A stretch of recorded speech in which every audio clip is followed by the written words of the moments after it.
Interview with Nicole Smith, who says that people who called her a gold digger after she married an 89-year-old multimillionaire are just jealous pigs. And anyway, she's no longer considerably richer than Yo.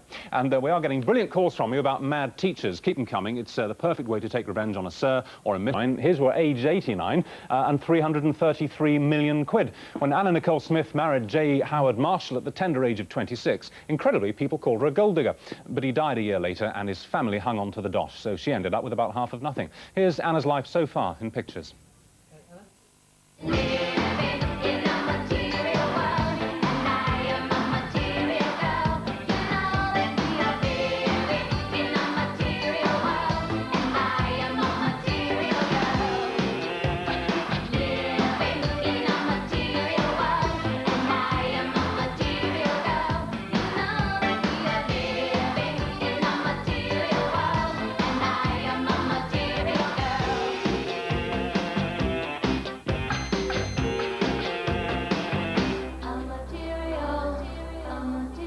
Well, Anna's here for her first British interview. Hello.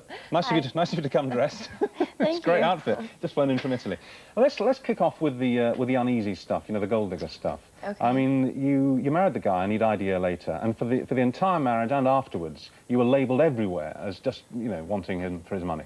Yeah. And it was obviously, for anyone who doesn't know you and, you know, doesn't actually therefore care much about you, it was an obvious thing to say. I mean, you know, he was 89 and you were 26 and he was incredibly rich. Well, what people don't understand is that I knew my husband 4 years prior to our marriage. Well, when he was 85? I think he was, yeah, 85 or 86. Yeah. I think he was 86. Yeah. Maybe it was. He wasn't young anyway. He was still an older gentleman. And he'd asked me to marry him many times before, and I had always said I would like to make a name for myself because of the same problem that you would think, you married for his money. I could have married him you know, a long time ago, but I went out and I made my name and I made something of myself, and then I got married. And then you got married to him. Yes. Would you, now be absolutely honest now, would you have married him if he'd only had $33 in the bank? Absolutely. Honestly? Yes. He took care of me and my son. He was a very good man. He took me out of poverty and made me a lady, and I respect him and I loved him very much. And I don't mean this sort of cheekily, but what do you think you did for him? Well, I mean, you know, you made an old man very happy, I guess. Obviously, I made him very happy. I made him smile. I made him happy, and it made me happy to make him happy, and it made him happy to make me happy. And how did you spend your time, you know, behind closed doors? I mean, what's it like living with somebody, being married to somebody that great age? Well, it's wonderful. But what do you do? I mean, you can't play volleyball together, or, you know, go for long walks. There's a lot of things you can do. He was very brilliant. He told me lots of stories. He made me more intelligent. He just. What you're saying is he enriched you more than just financially. Right, right. Now, when he died, which was about a year after you got married, wasn't it? Yeah. A year and a half. Year and a half after you got married. There was this huge battle that we all read about, where the family said that you were a gold digger and they weren't having his money, which was in fact now their money. And they won, didn't they? I mean, they won the case. The case is in litigation. I'm not allowed to speak. I've never ran to find my husband's money, like the tabs say I have. We just started litigation in '96, so I don't know what everyone's talking about. Did he leave a will? I really can't talk about the litigation. All right. But at the moment, you haven't got any. I mean, the bottom line is that the family are holding on to it at the moment. They've got the purse strings, haven't they? Sure. Yeah. but you'd like some of it. I mean, you can say that. I mean, that's not. Otherwise, you wouldn't be in litigation. You know, Go on. I don't even want to speak really about my husband. You know, he's not here. He's not here to defend me or himself. And it's just very personal for me. But the litigation goes on, basically. Yes, the litigation does go on. It's I appreciate your difficulties. I mean, when things are in litigation. I can tell you it's a fight, yeah. That's what you want to hear. And it's going to go on for some time. Yeah, it will.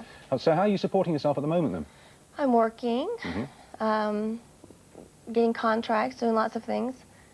So, I mean, I can support myself. It's not like I have to have anything. Well, you've certainly lost a lot of weight, haven't you? I mean, after you died, you had a lot of troubles, and you put on, was it 5 stone? I put on over 50 pounds. I don't know what that is here in London. What's 50 divided by 14, somebody? 7? 7, is it, Bruce? 7? No. 14 into 70. 14 into, excuse us, we're just doing some maths here. What? About 5, we reckon 5 stone, yeah. that's English stone. Yeah, that's a lot of weight. That's a lot of weight. Yeah, it was a lot of weight. Yeah. Oh, gosh, it was horrible. And how did you lose it? I just, I did. I quit eating. I used to just constantly eat because I was so depressed. I was very depressed.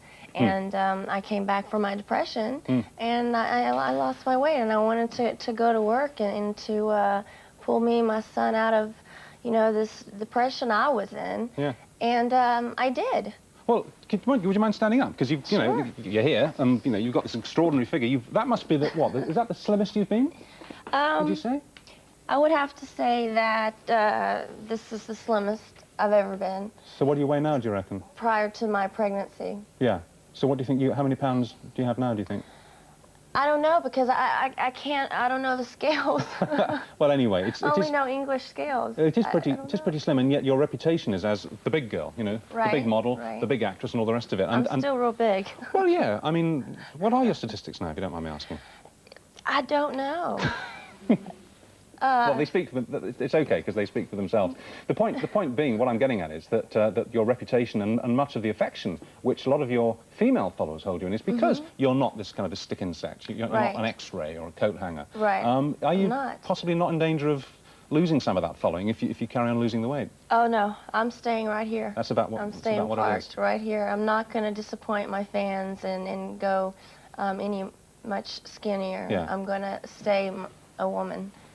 And stay the big model. Stay as you are. Yes, how old are you now, if you don't mind me asking? Well, I'm 29. Yeah. And you say that you're looking now at carving out a new career, Phoenix from the Ashes, all the rest. Right. You're in Italy, you're doing some modelling there. Is that right? Right. Okay. What about the film stuff? Because I know you want to act. Right. I'm going to go to acting school very soon. And I want to study for a little while to show Hollywood that I'm very serious and I'm very determined. So that's on my agenda. You want to be like her, don't you? We got a shot of your idol. Well, that's you as your idol. That's you as Marilyn. Didn't you actually sing "Happy Birthday, Mr. President" as Marilyn to Bill Clinton? Well, I sang it, but not as Marilyn. But I think they wanted me to make it as Marilyn. Yeah. But I did sing that. It was without music. I had just gotten back from Singapore, and they were knock, knock, knock, beating on my door. Please, please, please, please, please come and sing for the president. You know, a long time ago, I was like, oh, I'll never sing for the president. But it was like, oh my God, I'm singing for the president. But did you do it in that breathy, "Happy Birthday, Mr. President," all that stuff? I think I tried. Yeah. And did but I was so nervous. I was like, And did you talk to him? Did he give you a kind of a private audience? I never saw the president. I never spoke to him. It was just a entertainment business. Oh, I get it. I see. Right, on a tape kind of thing. I understand. Right. I thought he was actually there. I thought he was in the dining hall or something. Oh no. No. But has word reached you whether he appreciated this honour? I don't know. He never approached me about it. Doesn't return your calls. He's that kind of guy, yeah. Absolutely. I guess I wasn't a very good singer. Yeah. Now, just going back to the difficult times you had after your husband died, you had to go into a clinic, didn't you? And detox and all the rest of it? Yes, I did. What was it? Was it drugs or booze? Well, it was a combination of prescription drugs. It was painkillers. It was antidepressants that I had taken for my husband's, for my emotional thing. And I took too much. I messed up, you know, and I paid dearly for it. I woke up in the hospital in a coma. Couldn't talk, walk, anything. So I checked myself into the Betty Ford Clinic, and I rehabilitated myself. And then... But the Betty Ford Clinic seems to work wonders for people like you. I mean, so many go in wrecks, you know. It works wonders. Yeah. You don't want to ever go, but it works wonders. No, I promise you I don't want to go. No. How long were you in there for? How long did they I treat was you for? in there for about a month. And did you come out more or less as you are now, or has it been a long road back? It's been a long road back. I came out depressed still, but I was off the medication. But I was very, very depressed still. So that's when I got on my eating binge, and I was just totally just scarfing down food. And that was the next try, I get it, and that was the next thing you had to beat. I just became this way in the last 8 months. I just found an inner peace with myself. I'm happy. I've really pulled myself together, and it just helped me to lose the weight. Are you, just to finish this, are you going to be happy to accept that whatever happens in this litigation case and all the rest of it, there are going to be a lot of people who will always say, yeah, but she only married the guy for his money, just to come full circle? I mean, you know that's always going to be with you. I'm not at peace with that. My husband, you know, it's really a sad thing that people go around even speaking of my husband when he's not here. Yeah, but they're talking about you, you see, and right, and yes, they are, but it's also him. To me, they're speaking about my husband also. It was his wishes to take care of me, and that's it. No, I know, I wasn't really going into that anymore. I was just asking, are you kind of reinforced to that? Are you kind of prepared that that's the way, that is going to follow you around, you know? Well, it's already following me around. I don't care. You don't care. All right, fine. Well, listen, it's okay. Well, thanks a lot for being here. You look Thank great. You for look having great. Me. Thank you very much. And Lauren Hutton, who's occasionally does interviews for us, she interviewed you about a year ago. She sends her best. Oh, she's great. She likes you very much. Lady. She likes you very much indeed. I like her very much. Okay, it's good to meet you. Thanks a lot for coming in. Okay, bye-bye. Bye-bye. Right, got to catch up with Susan Brooks now. In your country, she's gone to New Orleans. This week she gets to the heart and soul of the Big Easy.